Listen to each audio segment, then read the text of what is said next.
These snack sticks are amazing. I would even say life-changing. Really? Life-changing? Yeah, life-changing. You should try it. Well,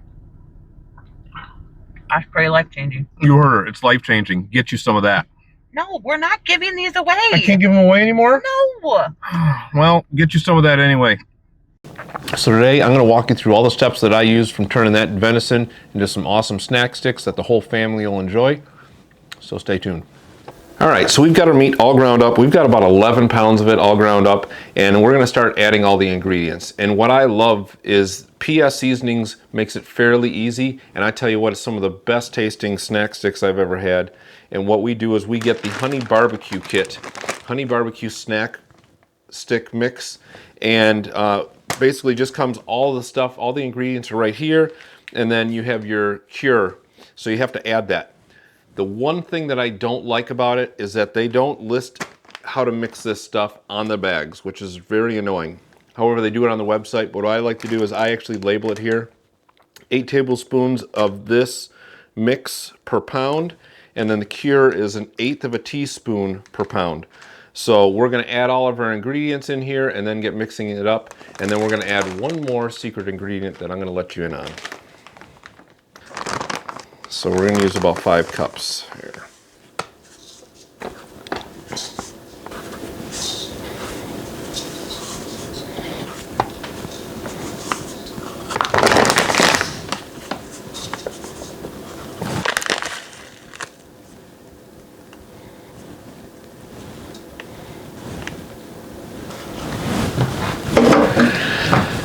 And now our secret ingredient. We have 2 pounds of high temp pepper jack cheese.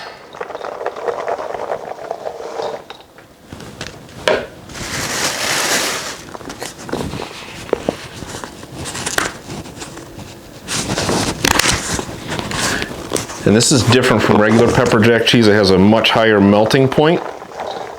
So when we smoke this, if you use regular cheese, it just ooze all out everywhere, and this kind of stays put. Has a much higher melting point. So now we've got all our ingredients poured in, and now it's just simply mix it all up. You filthy animal.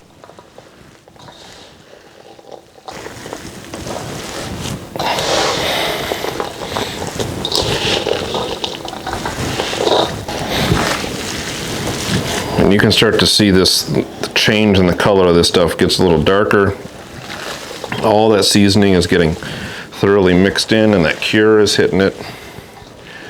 Yeah, but you want to make sure that you've got a really good thorough mix. You don't want to have some hot spots where you've got way too much spice and not enough spice. So you can't overmix, probably about as much as you can't over cheese. All right, we're ready to start stuffing the sausage, and for that, we're going to use one of the sausage stuffer like this, and we're going to use some 21 millimeter collagen. Come on. We're going to use some 21 millimeter collagen casings. So all we have to do is we use the correct size tube.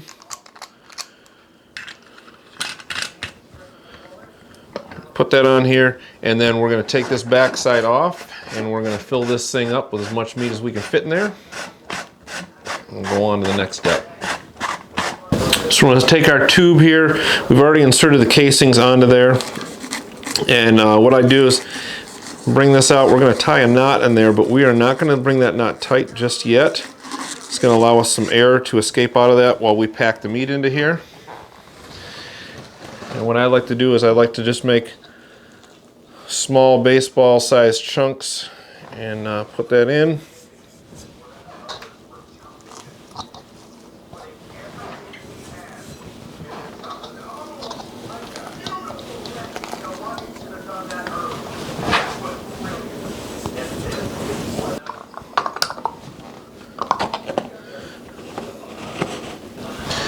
And then we're going to start to crank, and that's going to shoot out a little bit of extra air out the tip.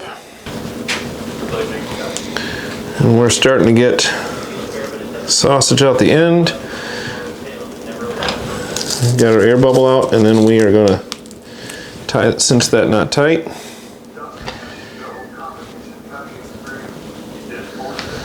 And then we're just going to slowly turn and fill this casing. And one thing you don't want is you don't want to overstuff this. You don't want to understuff it either.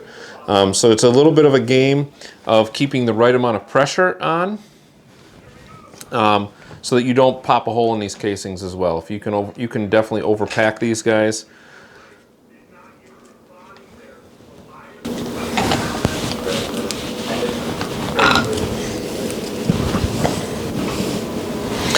As we get near the end, we're going to back this off just a turn. Leave about 2 or 3 inches there on the end of this, so we got plenty of room to tie a little knot.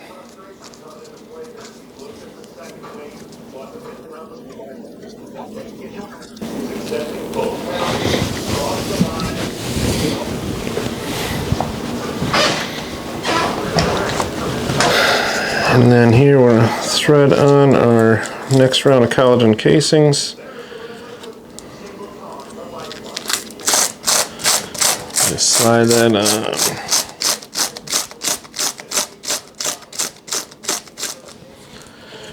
Pack that on as much as we can.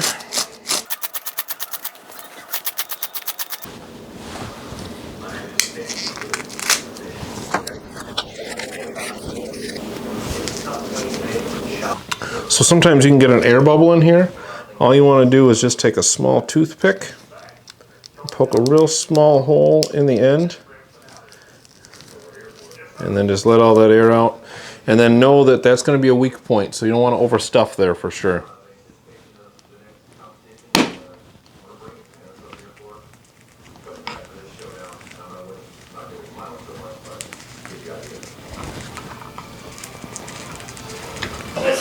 Testing, testing, 1, 2, 3. Hi guys.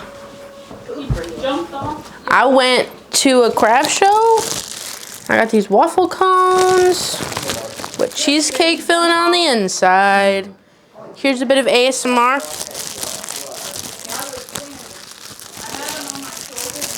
Hope y'all enjoyed. Have fun seeing the sausage getting stuffed. Bye. That was Annabelle speaking, by the way. Okay, bye. All right, so we got the sausage stuffed. We let it sit overnight, kind of marinating, and we've got it set up in the smoker. I've got a 4-rack Pit Boss Pro, and this works awesome. So what we do is we set this in here in coils, and what I do is I've got 2 thermometers. I got one down low, and I got one at the second to top rack. Just to leave this door shut. And what we do is I set my temperature for 250 degrees, and then I put the probes in those 2 racks, and the goal is to get that meat up to 165 degrees. So once you've done that, you've hit peak temperature. I typically will let it go to maybe 170 or so, but you don't want to let it get too hot, or it really starts to dry out and shrivel and get hard. And you really don't want that.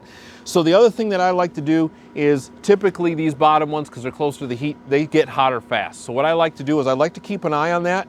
And what I'll do is I will swap these.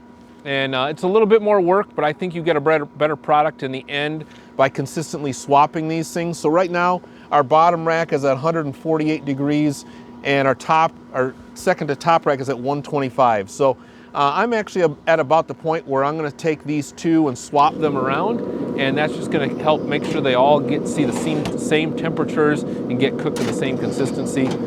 It makes you lose a little bit of the heat in here, but I think it's well worth it. So we've got 12 pounds of sausage, all stuffed in a casing, all smoked, ready to cut up. So what I like to do is I have a cutting board here that I like to make my pieces just about this long. It's probably about 2.5 inches or so. 2.5 to 3 inches, and I'll just kind of set them on here and I keep cutting, throw them all into here, and then what we're going to do after that is we're going to vacuum seal those things, put them in the freezer, and then whatever we're going to keep out will go in the fridge.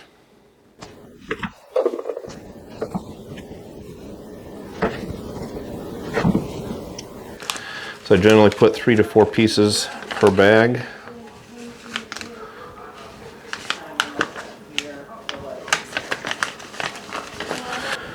Put in there, hit vacuum and seal.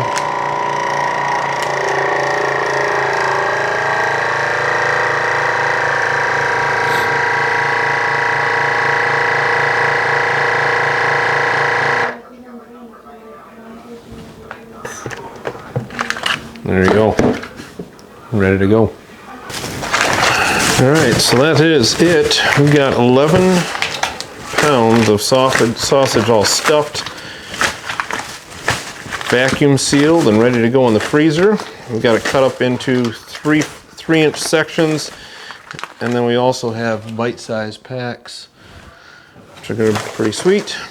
And this ought to last a little while, as long as my wife says I can't give any of it away. The bag's gonna go down in the freezer.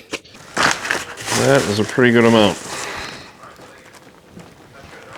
It's also life-changing, so you got to try that. So hopefully you enjoyed this video and got something out of it. If you've got some secrets that you use for turning your venison into sausage sticks, why don't you leave them in the comments down below. As always, thanks for sticking around. We'll see you next time.